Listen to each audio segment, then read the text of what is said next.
Radioactif. Radioactif, la radio qui libère la parole des jeunes. Bonjour à toutes et à tous et bienvenue dans notre émission Radio Actif, spéciale éco-gestes et vie quotidienne. Je suis Julia, volontaire en service civique. Aujourd'hui, on va parler de gestes simples, d'astuces et de petites habitudes qui peuvent avoir un grand impact sur notre planète. Que vous soyez déjà expert de l'écologie ou que vous vouliez juste découvrir comment agir facilement au quotidien, cette émission est faite pour vous. On va tester vos connaissances, répondre à vos questions en partageant plein de conseils pour réduire vos déchets, économiser l'énergie, consommer de manière responsable et bien plus encore. Pour vous parler de ce sujet, je ne suis pas seule, j'ai le plaisir d'accueillir Anastasia. Bonjour, je m'appelle Anastasia, j'ai 25 ans, je suis nouvelle en service civique sur l'Aigle. Je suis accompagnée par la mission locale depuis au moins un an. Merci Anastasia. On a Elouane qui est avec nous. Bonjour, je m'appelle Elouane, j'ai 18 ans. Je suis accompagnée par la mission locale depuis à peu près 5 mois. D'accord, merci Elouane. Et Aude. Bonjour, moi c'est Aude, j'ai 23 ans. Je suis également nouvellement volontaire en service civique sur le site de la mission locale de Mortagne. Et moi, je suis suivie par la mission locale depuis, pareil, à peu près 5 mois, sachant que j'avais déjà été suivie avant, il y a 4 ans maintenant. Je vous remercie d'être présent parmi nous. Savez-vous qu'en moyenne, chaque Français produit 590 kg de déchets par an ? On estime aujourd'hui que 8 millions de tonnes de plastique finissent dans les océans chaque année, menaçant la biodiversité marine et même les humains à travers la chaîne alimentaire. Alors je vais commencer avec cette simple question. Que représente pour vous l'écologie ? Pour moi, je sais que c'est un engagement assez important parce que justement, on sait qu'il y a énormément de pollution aujourd'hui. Il faut réussir à trouver des moyens en fait pour réguler cette pollution, faire en sorte qu'il y en ait moins et faire attention en fait tout simplement aussi à notre santé, à la planète, pour les générations futures et même pour nous en général. De la même manière que Aude, c'est un sujet qui devrait être plus important, qu'il l'est, mais qui devrait être plus important au niveau politique et qu'on a l'impression que ces dernières années, il est un peu délaissé. Et toi, Elouane ? Pour moi, ce qui est important, c'est par exemple quand on se promène dehors à pied, on respire l'air de la pollution, comme dit Aude, par exemple des voitures, des motos, des scooters, enfin tout type de véhicule, on respire l'air et c'est pas bon pour notre santé. Vous, dans l'ensemble, c'est plus l'engagement, ça représente plus dans un engagement fort, l'écologie qui devrait être plus prise en compte à l'heure actuelle. Ouais. Donc, est-ce que vous vous considérez comme des personnes écolos ? Personnellement, non. C'est quelque chose qui est dur à mettre en place parce que on se rend compte que beaucoup de choses polluent et qu'on ne le sait pas forcément. Qu'on n'est pas trop renseigné dessus, que ce soit tout ce qui est ordinateur, tout ça, les connexions, tout ça. Mais aujourd'hui, on en a besoin pour travailler, pour... Oui, comme le fait d'envoyer un simple mail, après il est stocké, une recherche Google c'est stocké, bien faire attention à tout supprimer. Et puis, mine de rien, le fait que tout ne soit pas uniformisé en termes de recyclage, de ce genre de choses, ça crée un peu d'incompréhension. Une perte, une incompréhension, et donc ça devient difficile. Et puis, financièrement aussi, c'est compliqué. On va avoir tendance à privilégier des vêtements moins chers qui sont peut-être plus difficiles à recycler que des vêtements qui sont plus coûteux. Ouais, c'est beaucoup de choix à faire. Ouais. Oui, je rejoins beaucoup Anastasia aussi sur ses propos, c'est que oui, on va mettre, on essaye, moi pour ma part, de mettre des petites choses en place par rapport à l'écologie, comme beaucoup le recyclage par exemple, des déchets, mais c'est vrai qu'il y a encore beaucoup de choses où c'est difficile de mettre en place, comme l'ordinateur qui devient, tous les réseaux qui deviennent très présents aujourd'hui et qui du coup consomment énormément et nécessitent énormément de consommation aussi sur la planète, et en fait s'en détacher ça devient compliqué parce que c'est ce qu'on utilise tous les jours, donc c'est plein de petites choses comme ça où en fait on essaye de mettre des choses en place et en même temps c'est difficile de s'en détacher, de se dire qu'il faut faire des sacrifices sur son propre confort aussi de vie. Et toi Elouane, tu te sens écolo ? Je rejoins Aude, comme elle dit, moi c'est pareil, l'écologie c'est surtout le tri des déchets. Oui, maintenant c'est quelque chose qui a été rendu obligatoire, donc on on a tendance à faire beaucoup d'efforts là-dessus. Mais c'est vrai que, comme disait Anastasia, c'est pareil. Il y a aussi beaucoup de déchets où on pense que ça se recycle et finalement pas, ce qui fait qu'en fait, ça recrée de la pollution aussi, parce que finalement, certains matériaux ne peuvent pas se faire recycler correctement parce que ça crée de microparticules qui sont encore plus polluantes. Et en fait, c'est vrai que ça reste encore beaucoup de chemin à faire là-dessus, sur ce qui peut être réutilisé et recyclé. Puis il y a beaucoup de choses qui sont pas encore bien mises en place. Par exemple, je pense aux bouteilles en verre. Les bouteilles en verre, on les jette alors qu'on pourrait les réutiliser. Ouais. Mais je sais qu'il y a un dispositif qui existe, alors je me souviens plus du nom, mais qui... Les consignes avant, vous pouviez, c'était mis en place avant, hein, mais maintenant ça a été supprimé, Ouais. de ramener ces bouteilles en verre Ouais. dans les magasins. Et Mais c'est justement, ensuite il y a ce dispositif, mais je sais plus comment ça s'appelle, où tu sais, c'est une marque ou quelque chose où tu as du jus de fruits, de la soupe, peu importe, dans des bouteilles en verre. Et en fait, une fois que tu l'as fini, tu as un endroit dans l'établissement, enfin dans le supermarché, où tu peux placer tes bouteilles et où en fait l'organisation va venir récupérer, laver. Ouais, je pense que ça se fait sur certains, Ouais, pas tout, comme pareil, pas partout. des magasins bio. Oui, Je pense c'est Biocop possible, ou des ouais. choses comme ça où ils mettent ça en place. À quel moment vous avez commencé à vous intéresser à l'écologie, si vous vous intéressez un peu à l'écologie ? Je me souviens plus trop, moi, quand est-ce que... Je pense que... je sais que, de ce que je me souviens, j'ai toujours fait le tri, parce que dans ma famille, on faisait déjà le tri, mais vraiment, je pense, vraiment intéressée à l'écologie, peut-être plus lycée, parce que à ce moment-là, c'est aussi le moment où on s'intéresse un peu à la politique pour notre avenir, et je pense que... Oui, on a plus une conscience... Ouais, c'est ça. Ouais. Plus conscience de ce qui peut nous arriver, de ce qui peut se passer et de ce qu'on veut pour nous ou pour les autres. Et je pense que c'est plus à ce moment-là où je me suis plus intéressée à cet engagement-là. Tout comme Aude. En fait, c'est très... Le recyclage, c'est la première étape. On nous l'apprend dès qu'on est jeune, on voit nos parents le faire. C'est quelque chose qu'on nous enseigne aussi en primaire parce que c'est important. Puis après, oui, c'est quand on commence à s'intéresser à l'actualité ou quand il y a des événements majeurs qui ont un lien aussi, polluent beaucoup. Mais ouais, je pense que c'est quand on grandit qu'on s'intéresse à l'aspect plus engagement. Ouais.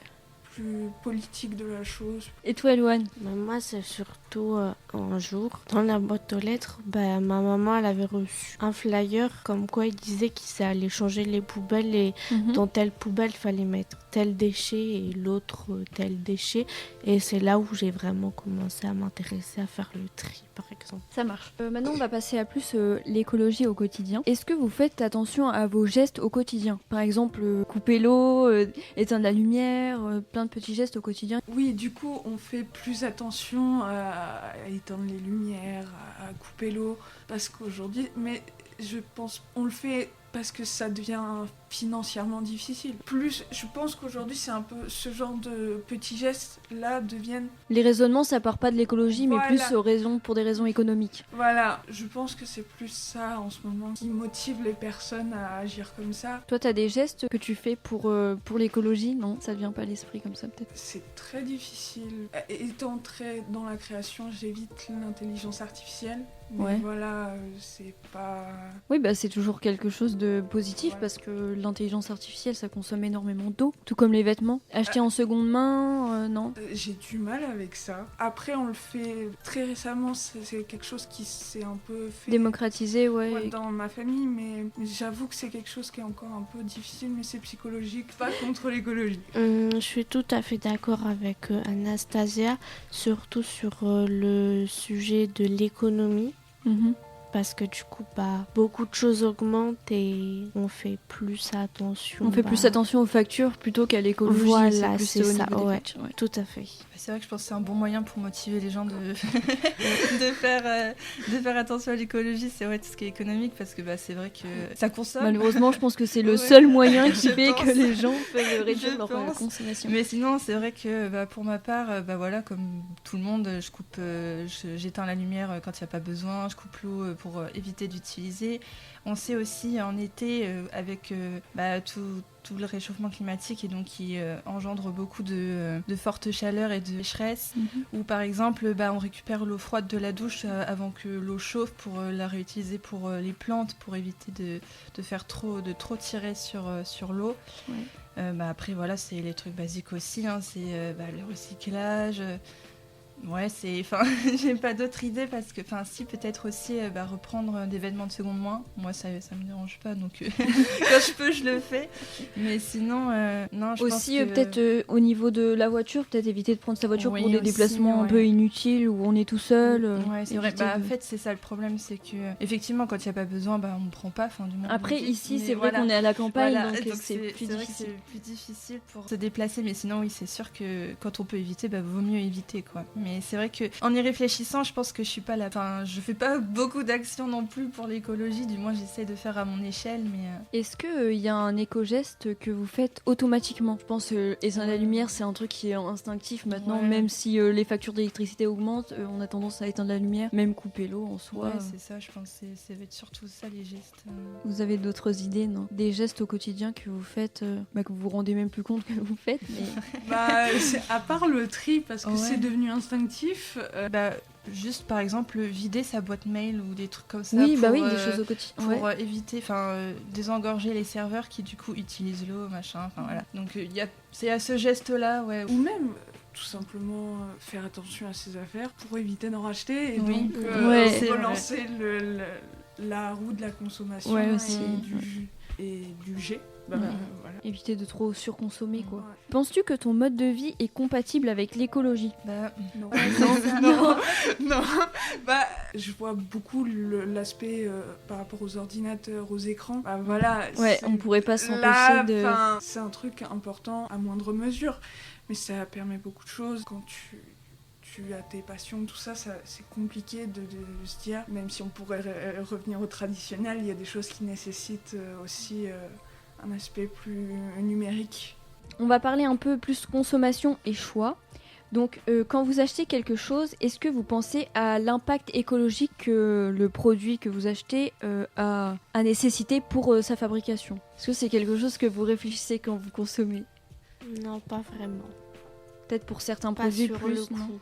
Pas sur le coup, Mm. ouais. Plus après, tu te dis... Oui, bon, après je me fais la réflexion sur certains produits, mais pas sur le coup. Pas très peu en tout cas. Après, il n'y a pas un aspect financier aussi là-dessus.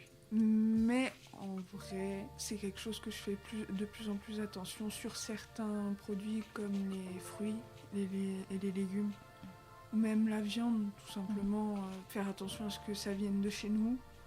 surtout que la nous, on France. habite quand même Ouais. une région assez riche en Ouais. termes de fruits, légumes, même les produits laitiers qui peuvent venir d'à côté de chez nous. Donc, Au final, quand tu te rends compte qu'il y a quand même aussi un aspect financier qui va s'ajouter à ça, Du coup, on va en parler après, mais ouais, je trouve que ouais, effectivement, moi je sais que je fais plus attention concernant l'alimentation sur ce que je consomme, ce qu'on va consommer.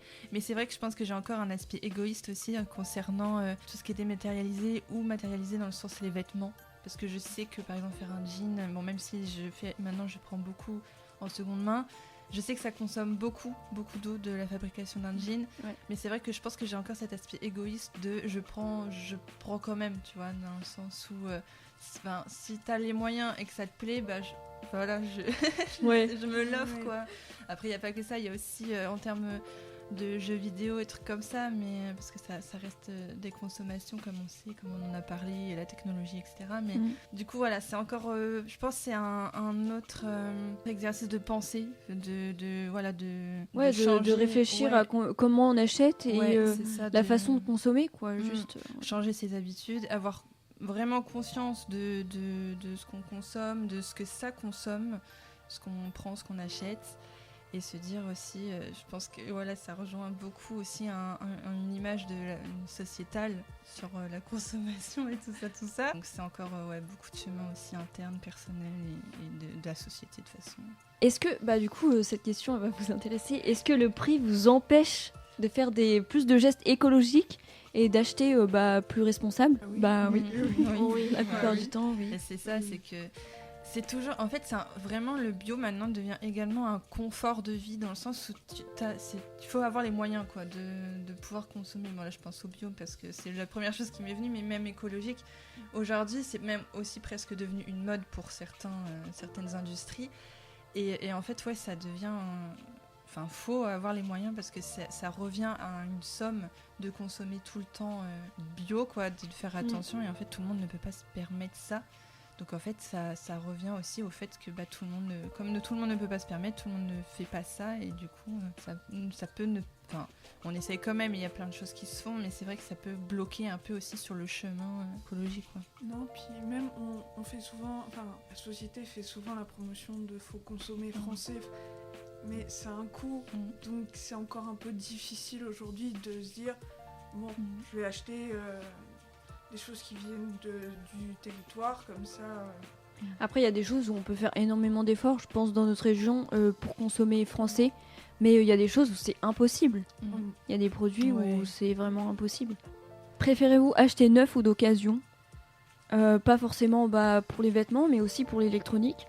C'est que j'ai déjà acheté reconditionné. Après, il y a ce truc de ça me dérange pas de... Bon, l'événement, ça me dérange pas de prendre d'occasion, ni le matériel électronique. Mais c'est vrai que je cherche quand même à ce que ce soit le meilleur état possible, quoi. C'est qu'il n'y ait pas de taches, qu'il n'y ait pas de rayures, qu'il n'y ait pas de ça. Donc, mais ouais, j'essaie quand même de privilégier l'occasion. Après, maintenant, il y a énormément de sites qui font que, même pour l'électroménager, qui font que ils remettent vraiment à neuf les produits et des fois, les gens jettent leurs affaires, surtout l'électronique ou l'électroménager. Moi, je sais que pour l'électronique, j'achète pratiquement neuf. Par contre, ces derniers temps, j'ai reçu des conseils de ma famille. On m'a dit, fais attention par exemple à l'indice de réparabilité. Voilà, tu t'es pas obligé de prendre de la marque et au final tu te retrouves avec un truc qui est bien plus utile, qui a plus de fonctionnalités. Et c'est ça aussi, c'est bien informer aussi sur ce qui existe et pas forcément prendre que de la marque comme tu dis, sur d'autres produits qui peuvent tout à fait être de meilleure qualité, ou même de même qualité et pas étant facilement réparable. Oui, en plus, voilà. Ça devrait être plus mis en avant, cet indice devrait être plus mis en avant pour permettre justement au futur de développer cette chose qui est de réparer plutôt que de racheter. Parce qu'effectivement, on voit de temps en temps certaines pubs du gouvernement pour le reconditionnement, mais c'est vrai que je pense qu'on n'en parle pas assez de ça, de ce truc de réparer avant de jeter. Il n'y a pas assez de prévention de fait à ce niveau-là. Puis après, dans les mentalités, il y a toujours la peur de dire j'achète reconditionné, ça a déjà été utilisé, est-ce que c'est vraiment fiable ? Est-ce que comment la personne l'avait utilisé avant ? C'est plein de trucs comme ça, mais Est-ce que vous avez déjà eu l'impression de faire de vous faire avoir par du greenwashing ? Alors je rappelle pour nos auditeurs, le greenwashing, ça désigne la pratique des entreprises qui se font passer pour plus écologiques qu'elles ne le sont réellement. Par exemple, certains produits sont étiquetés verts ou éco-responsables alors qu'ils ne remplissent pas les critères écologiques. Donc c'est par exemple... vous savez, les logos AB, donc agriculture biologique, ou des fois il y a des... Ça, c'est les logos qui sont les plus responsables. Donc est-ce qu'il y a des produits où... Je pense que moi, je me suis déjà fait avoir. Bon, déjà, par rapport à certaines marques de vêtements aussi, qui des fois disent qu'ils font attention, alors que pas forcément.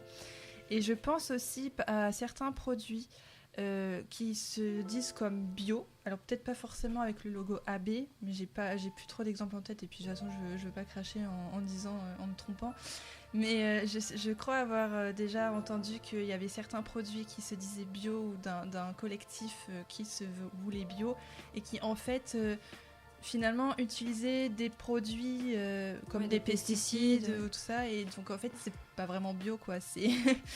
Donc je pense que je me suis déjà fait avoir aussi là-dessus. Tout à fait, comme par exemple, j'ai pas envie trop de rentrer dans le personnel, mais j'ai fait un apprentissage et l'entreprise dans laquelle je l'ai fait disait beaucoup de produits soi-disant faits maison, mais quand on est derrière au laboratoire et qu'on voit... Il y a encore beaucoup de chemin à faire au Made in France, parce que c'est aussi un petit peu la problématique du moment, c'est qu'en France, en fait, on n'a rien... Enfin, on ne sait pas qu'on n'a rien, on n'a pas beaucoup d'entreprises vraiment ou d'usines françaises. Plutôt qu'on n'en a plus, voilà. C'est plutôt ça. Elles ont toutes été rachetées par des groupes aussi, de l'étranger, donc... Maintenant, on passe plus à la section mobilité et déplacement. Donc, quel est votre moyen de transport principal ? La voiture ? La marche. À la marche ? C'est bien. C'est bien.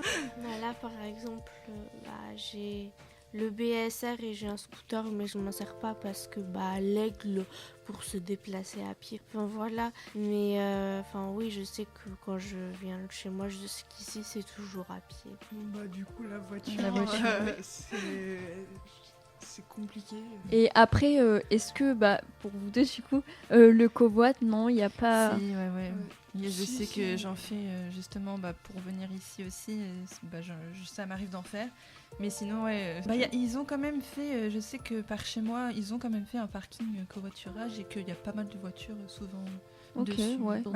Il n'y a pas assez de publicité, je sais que ça existe, mais c'est vrai qu'il n'y a pas assez de publicité. Après, voilà, moi je sais que j'ai aussi l'expérience de la ville, où par contre, effectivement, en ville, bon, de toute façon, j'ai pas le permis, mais donc j'ai pas le choix, mais c'est plus facile aussi de ne pas utiliser la voiture en ville, parce que justement, t'as les métros, t'as les bus. T'as le tram, c'est ça. c'est vachement plus pratique. Alors que nous, en campagne, si tu veux faire du chemin, bon.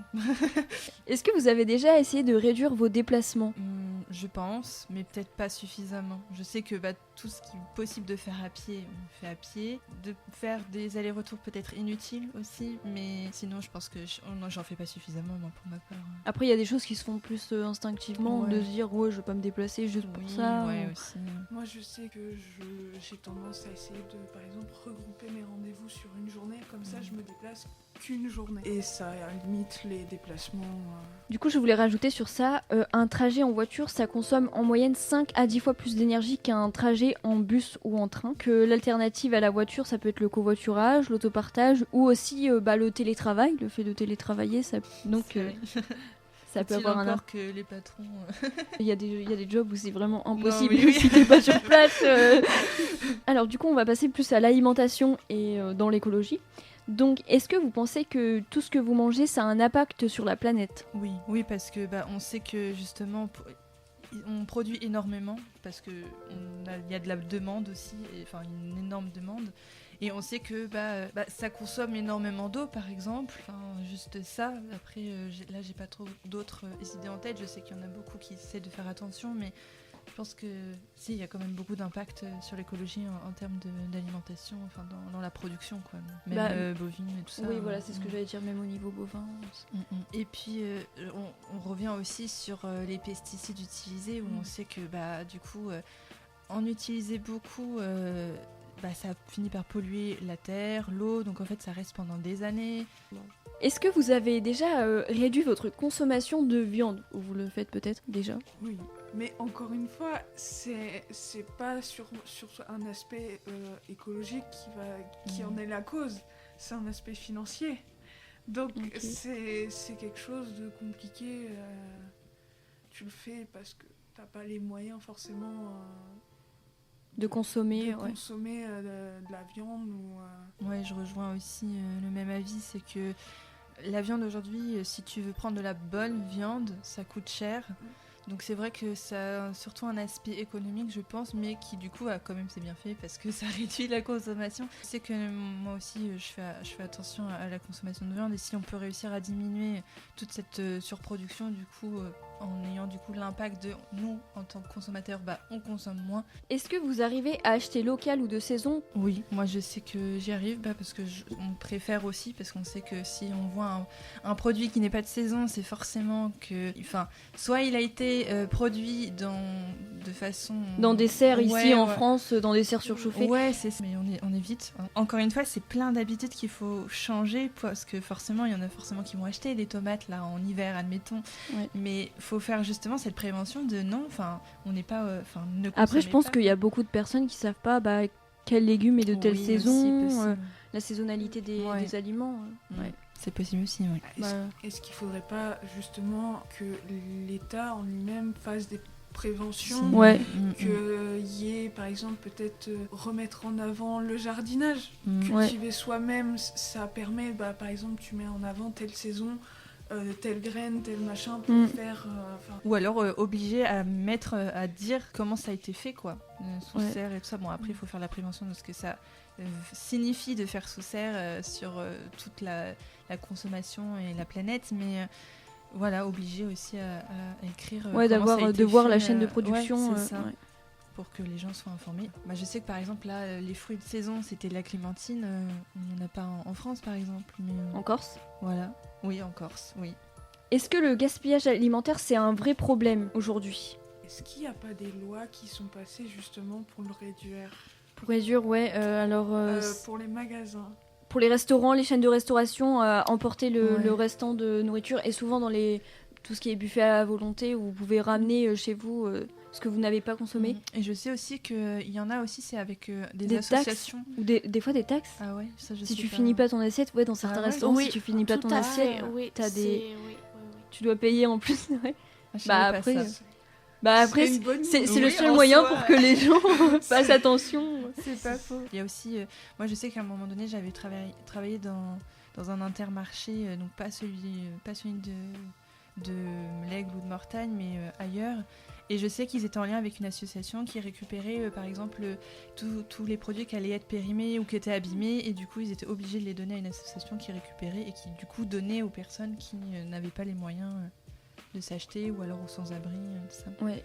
Donc là, je vais un peu plus rentrer dans l'écologie et la société. Donc, est-ce que vous pensez que les réseaux sociaux, ils ont une influence sur la vision de l'écologie? Est-ce qu'il y a des comptes qui sont mis en place pour faire... Je trouve que c'est pas mal parce que donc, les réseaux sociaux, c'est là où les jeunes passent la plupart du temps, plus de temps du coup, sont plus à même d'aller sur les réseaux sociaux que d'aller lire les journaux ou de regarder la télé. Et je sais que moi j'ai déjà vu passer des comptes qui justement parlaient un petit peu de ce qui se faisait pour l'écologie, pour la planète, de comment éviter de gaspiller ou de faire plus attention. Je sais plus quelle était la question déjà, mais C'était, est-ce que tu penses que les réseaux, ils ont une Ah oui, influence c'est sur... ça. Bah, du coup, je pense que oui, dans le sens où, par contre, il faut que ce soit aussi un peu de soi-même. Mais je pense que oui, dans le sens où ça reste un côté informatif et du coup, tu peux essayer de t'y intéresser un peu plus ou d'être un peu plus informé sur le sujet et de te dire d'en apprendre. Ouais, trouver des Et, astuces ouais, même c'est ça. pour bien manger, bien consommer. Après, là, du coup, moi, en tête, j'avais Instagram. Après, je sais pas trop sur les autres réseaux ce qui peut exister ou pas. Instagram, je trouve que c'est quand même bien. Même si t'as pas un bon fil, il y a quand même des suggestions qui sont quand même pas mal. Après, on sait que par exemple, pour parler d'un autre réseau social comme YouTube, ça marche un peu comme Instagram, c'est-à-dire que si t'es pas, tu recherches pas du sujet ou que t'es pas spécialement intéressé, tu vas Ouais, les pas algorithmes, avoir... ils vont pas te refournir des sujets comme ça au Ouais. hasard. Pas comme TikTok où tu tombes sur Ouais. des trucs où tu te dis mais qu'est-ce que ça fait là? Ouais, ou Instagram, du coup, tu peux peut-être avoir la chance de tomber dessus. Est-ce que vous pensez que les grandes entreprises, elles font assez d'efforts au niveau écologique? Je suis pas sûre. Et quand Je suis on pas parle de sûre grandes non plus. entreprises, je parle vraiment des gros groupes. Ouais, je suis pas sûre. Après, peut-être qu'on se trompe sur certaines, mais c'est vrai que c'est pas forcément l'image qui nous renvoie. Les jeunes sont-ils plus engagés que les générations précédentes? Moi, je pense. Oui, je pense aussi. Ça dépend aussi de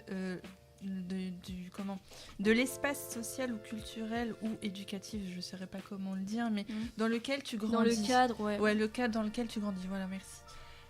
Parce que c'est vrai que si t'as pas forcément dans ton entourage, après ça n'empêche pas que tu peux t'intéresser par toi-même, mais c'est vrai que si dans ton entourage t'as pas forcément des gens qui s'intéressent au sujet ou qui font attention, peut-être que ça va pas forcément venir de toi, ou alors sur le coup tu dis bah je m'en fiche, de toute façon je suis dans mon confort, je vois pas pourquoi je changerais ça, parce que ça marche comme ça, alors pourquoi changer là?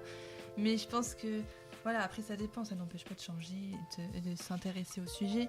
Mais ouais, du coup je pense que ça crée des sortes de boucles où tu vas avoir une génération qui est beaucoup plus engagée. Moi je pense que notre génération est plus engagée là-dessus. On est plus engagés, mais on a plus d'efforts à fournir que les générations d'avant. On va passer sur les questions un peu plus ouvertes et le futur. Qu'est-ce qui vous donne encore de l'espoir pour l'avenir à ce niveau écologique? Est-ce qu'il y a de l'espoir en moi? Je regardais à la station, C'est la même réaction. C'est ça la vraie question. C'est ça la vraie question. Disons que là, nous sommes dans un climat politique qui nous permet pas forcément de... Non, disons que on veut garder espoir parce qu'il faut qu'on puisse garder espoir.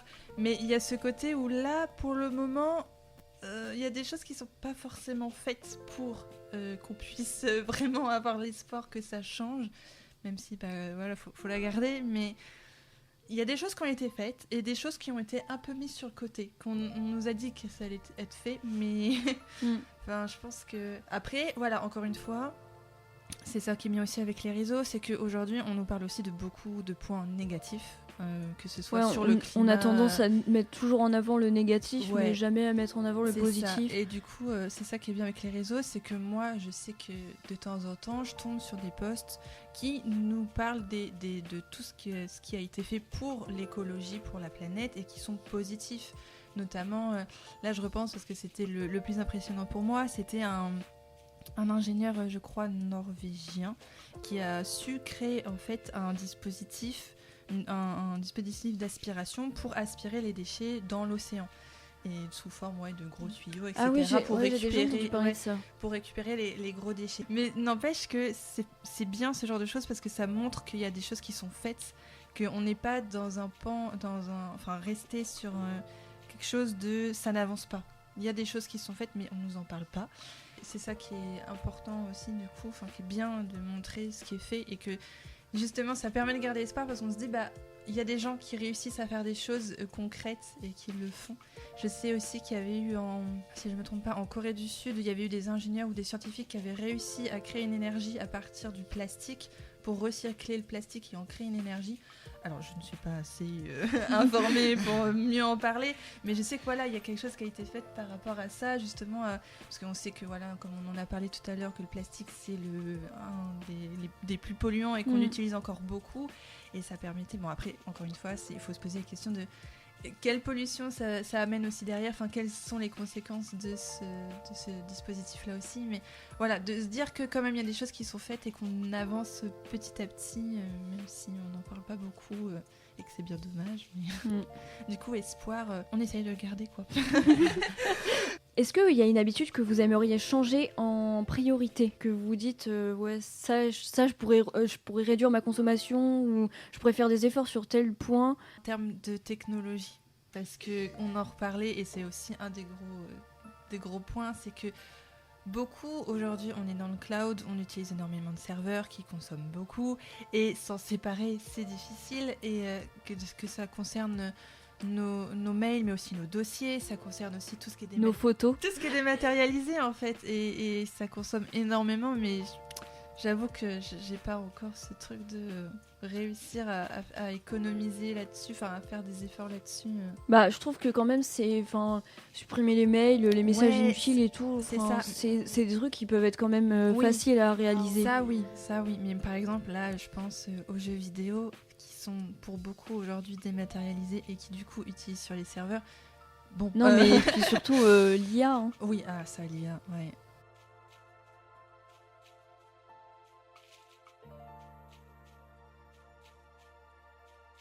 Donc voilà nos astuces. Ou alors utiliser des moteurs de recherche qui sont engagés qui permettent, comme Ecosia. Voilà. On a tous pensé au même. Voilà. Mais il en existe d'autres. Hein. Ouais. Mais Ecosia, bon. Ouais, c'est le plus connu. Du coup, je vais finir par donner quelques gestes écolos simples et concrets et faciles à réaliser. Donc déjà réduire sa consommation d'eau, donc prendre des douches plus courtes, couper l'eau pendant le brossage des dents, c'est jusqu'à 12 litres d'eau économisée par minute. Éteindre les appareils en veille, donc les télévisions, box internet, consoles, parce que les veilles ça peut représenter jusqu'à 10% de la facture d'électricité, je ne sais pas si vous le saviez. Je crois. Donc ça reste énorme, 10%. Faire le tri des déchets correctement, donc bien trier, permet de recycler les matières et d'éviter l'enfouissement et l'incinération utile. Acheter d'occasion ou réparer au lieu de jeter, donc donner une seconde vie aux objets, ça réduit l'extraction de nouvelles ressources donc pour les déchets. Manger un peu moins de viande, donc réduire sa consommation de viande, remplacer un repas carné par semaine par un repas végétarien, ça réduit son empreinte carbone sans changer toute son alimentation. Privilégier les produits locaux et de saison, donc moins de transport, moins d'énergie utilisée et plus de goût. Consommer moins mais mieux, donc se poser la question, est-ce que j'ai vraiment besoin d'acheter ça? Est-ce que ça va vraiment m'être utile? Et est-ce que ça va être durable dans le temps? Avant d'acheter, c'est l'un des gestes les plus efficaces pour éviter de surconsommer. Et utiliser des modes de transport doux, donc la marche. Bon, Eloane, c'est notre exemple. Faire du vélo ou prendre des transports en commun, ça réduit les émissions de CO2 et ça améliore la santé tout au passage. C'est vrai. Bon bah merci pour cette émission. Est-ce que vous avez Merci. des choses à ajouter? Non, gardons espoir. Faisons les efforts malgré tout. Essayons de faire Garder, à ouais. notre échelle, de faire au maximum de ce qu'on peut faire parmi les solutions qui existent. Et puis, gardons espoir pour la suite, quoi. Merci beaucoup. On espère que vous avez appris plein de choses et surtout que vous repartez avec des idées simples pour agir chaque jour. Merci à tous d'avoir participé à cette émission. Merci. Et merci également à nos auditeurs d'avoir écouté les anecdotes de nos invités. Et à très bientôt pour une prochaine émission. Radioactif. Radioactif, la radio qui libère la parole des jeunes.